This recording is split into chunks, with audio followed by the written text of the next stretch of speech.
hivi sasa ni bora ukutane na timu yoyote ile, lakini usikutane na TRA. Miongoni mwa timu ambazo zimejipata sana, timu ambazo zipo kwenye ubora sana, timu ambazo zipo kwenye ushindani wa hali ya juu, na ni timu ngumu kweli kweli ni TRA. Kucheza dhidi ya TRA hivi sasa ni moja kati ya mitihani gumu kweli kweli ya kibinadamu, na hakuna timu inayotamani kucheza na TRA hivi sasa.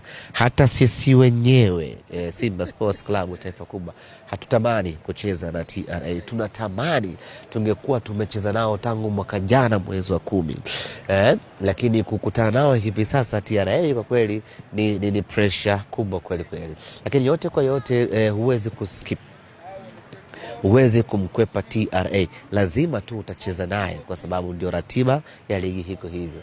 Na sisi tumejidhatiti na kujipanga vizuri kuhakikisha kwamba tunakwenda kutoa ushindani mkubwa mbele ya TRA.